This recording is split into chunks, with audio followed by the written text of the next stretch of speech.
Welcome back to the channel. My name is Chase, and today we'll be checking out how Unfair Warfare did in CWL. And you can see we absolutely crushed our division with 339 stars and got promoted back to Champs 1. I was pretty happy because I did the best I've ever done in CWL, coming in with 20 stars. But we're going to get right into the action with some of the craziest attacks I've ever seen. This is Husky bringing in Barch. Yep, your eyes don't deceive you. Barch is actually super strong at Town Hall 13 with the help of the new Super Wizard Blimp strategy. I've covered this in a previous video, so I won't go too much into it, but just the gist of what he's trying to do. He's looking for the most splash damage that he can possibly get, so he needs a Hound to tank the Blimp so it can get deep into the base, and then he'll get a ton of value. He's going to get the Eagle, the Multi-Inferno, and a Scatter Shot, and also a Bomb Tower. This also lures the Clan Castle so he can bring it over to the edge of the base and deal with it away from defenses. Now this army primarily relies on the attacker keeping the heroes alive at all costs, because the heroes are the main source of damage, and also keeping the heroes inside the base to deal with the core defenses. Now you'll see the Barch is used on the outside trash to push the heroes into that single compartment and towards the Town Hall. Notice how Husky brings skeleton spells with this army. Now these are better than freezes in this scenario because the core point defenses like the Expos are too far apart to be frozen together, so you need a distraction. Since the skeletons spawn periodically, they can keep the Expos distracted for longer than a freeze would last. He also brings some freeze spells just in case the heroes get locked onto, like the King did on that single. And now he can pop the Warden ability when the Town Hall is activated to prevent the beams from doing too much damage to the heroes. Notice how he doesn't really care about the Giga Blast since he has so many troops on the outside. He really wants to prevent the beams from melting his heroes. And then he trickles in super wall breakers to keep the heroes moving through the base, and keeps sending in the Barch on the outside to destroy the trash, as well as distract the outer point defenses. Right here, the remaining Skelly spells can distract the back end single and the Wizard Tower while the Barch moves in to wipe it out. And he still has some troops pocketed to take out the last defenses at 3. So, to be successful with Barch, you need to be aware of all splash damage, including mortars. You can use a few balloons to direct target the mortars so that your Barch can last longer around the outside. Wizard Towers should also be avoided. As you can see on this attack, Husky left 2 back-end Wizard Towers up because he knew the Queen and Warden would be alive to deal with them with ease. Your RC can also deal with threats to the Barch like Scatters and Wizard Towers, so don't be afraid to use her for the sole purpose of taking out a Scatter Shot. Those things can wreck a Barch. And with 10 seconds left, he has wiped out the base, swagging his Queen ability.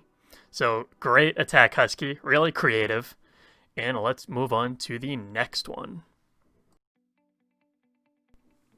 And now we have Ryan coming in with a Queen Charge Super Barb attack, which utilizes some of the same principles that we saw in the Barch attack.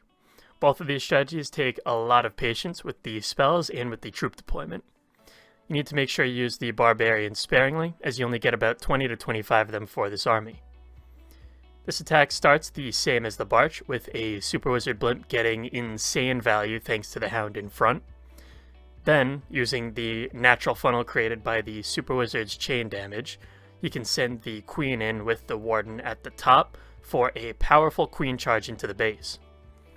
He uses the Super Barbs, just like the Barch, to keep the Queen in the base and direct her to the Town Hall. Now it may look like a mistake going opposite the Town Hall, but this was a good play for this base because the Queen wouldn't be able to reach that single Inferno behind the Town Hall if he came from the left side, but she can reach it from the top right side. The dead space around the Town Hall probably would have made the Queen path right around that compartment, and that would get the healers in range of the Town Hall's beams, causing a whole bunch of problems.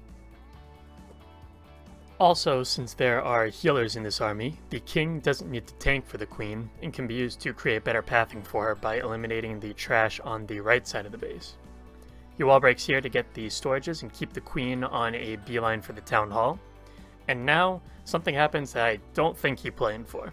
The warden starts to follow the king, so he has to act quickly because he wants the warden to get him through the town hall in the single. So he sends in the RC to clean up the defenses at 6, and now he's got the king and the champ working together to clean up the bottom, while the queen works her way into the single. Now he can pop the warden ability, which gets all 3 of his heroes, and he pops the RC ability to direct target the town hall, and freezes just as the warden ability starts to end. And now with a spare invisibility spell, his champ can finish off the town hall, and his queen can finish off the single. And now there's nothing left of the base. This strategy is actually super effective against a lot of bases if done correctly.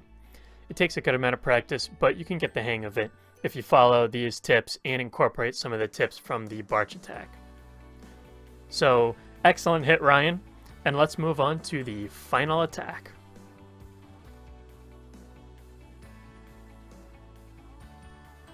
And for the last hit, we have Stixel coming in with Hog Bat. It starts off once again with a Super Wizard Blimp. Now, he chooses the compartment right behind the Town Hall because he can reach over that wall and get the Town Hall without dying to the Giga Blast. He also gets a Scatter Shot, a couple of Expos, the Claim Castle, and he chains off to the Bomb Tower. Now that is some pretty insane value. Now this also sets up for his heroes to dive into these Inferno compartments on the back end. That way he can clean up the enemy queen with his queen, and his king and RC can get the enemy RC and the eagle, taking out some major obstacles that the hogs would struggle to get to. He also brings 3 ice golems here to guarantee that he gets all that value with the Sui portion, using them to tank all the outside point defenses. Now you'll notice the top scatter is left up at the end of this, and there's a long line of defenses on the left side, with a perfect path for the hogs to follow. Right now he's waiting for his heroes to finish off the defenses in the core, and then he'll pop the abilities and focus on the hogs.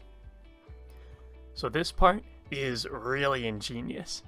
He sends in the hogs away from the scatter on the 9 o'clock side, trickling in a few to keep the path narrow. And as they move through and take out the Tesla farm, he brings a few more to tank the back-end wizard tower, and then he bat bombs the scatter shot right in its dead space. The bats will finish off the scatter before the hogs get into its radius, and then there are no defenses left that can stop this push. The hogs and bats can clean up the base with their speed, and we have ourselves another wacky triple. So awesome job, Stixel. Way to go with that ingenious thinking. And there you have it. Now, I had so much fun watching these attacks, and I hope you did too. And that's going to do it for the video. Thank you so much for watching, and I hope you learned something new. If you did, you should definitely subscribe for more videos in the future. Now go wreck some bases.